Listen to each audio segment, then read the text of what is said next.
services in the land along the shores of the lovely Dovey estuary to the far west of Wales. I buy a ticket on the stopping train across the Pennines on a line with so few services that its glorious scenery is a secret known only to the regulars. Here, too, is the Bittern Line in Norfolk and the Tarka Line in North Devon, as well as the little branch line to the fishing port of Looe in Cornwall, rescued from closure in the 1960s and now celebrating its 150th anniversary, taking families on holiday to the seaside.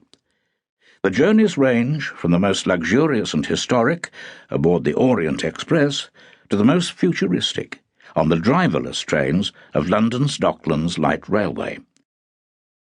There have been many books published about the railways with words in their titles such as Glory Days or As It Was, which have a sepia-tinted take on reality. This is not one of them. Rather, these chapters aim to capture the essence of our railway byways in the present-day landscape, especially through the words of the people I encounter on the journey. This is not, however, to overlook the glorious railway heritage that is still here to be enjoyed.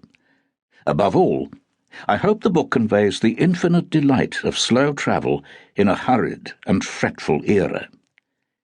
There was always more in the world than men could see, walked they ever so slowly. They will see it no better for going fast, wrote the great Victorian social thinker John Ruskin. The really precious things are thought and sight, not pace. It does a man no harm to go slow, for his glory is not at all in going, but in being. Those modern slow train travellers, Paul Theroux and Michael Palin, put it more pithily. Looking out of a train window, wrote Theroux, is like watching an unedited travelogue without the obnoxious soundtrack. For Palin, the mantra is even simpler. If travelling's worth doing, it's worth doing in a leisurely manner. As I was setting out on my journeys for this book in the early summer of 2010, the case for slow travel received, literally, a gift from the sky, when the ash cloud from an erupting volcano in Iceland grounded flights across Europe. Although many people had their plans disrupted, there were others who returned home thrilled at the rediscovery of the pleasure of leisurely travel on scenic branch lines and byways. The Association of Train Operating Companies reported that traffic on some routes had doubled as air passengers opted to take the train.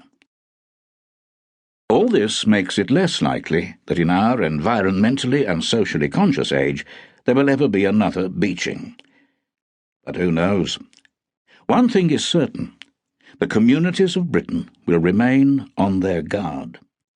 Like the best love affairs, Britain's attachment to her railways defies explanation, and the authorities tinker with it at their peril. The curious but intense pleasure that is given to many by railway trains is both an art and a mystery, wrote the essayist and historian Roger Lloyd. It is an art because the pleasure to be had is exactly proportionate to the enthusiasm one puts into it. It is a mystery because it is impossible to explain to others. Climb aboard with me and experience the joy of the slow train for yourself. Chapter 1. The 1436 from Norwich, on the crab and lobster line to Poppyland by the sea. Norwich to Sheringham via Wroxham, Worstead, Cromer and West Grunton.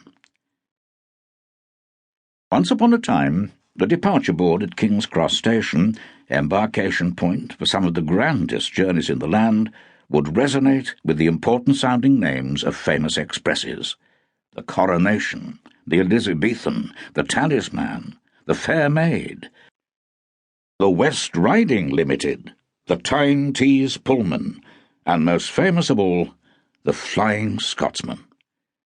The least of these, a mouse among the big beasts of the main line, was the Cambridge Buffet Express, introduced in 1932 and soon given the unromantic nickname the Beer Train.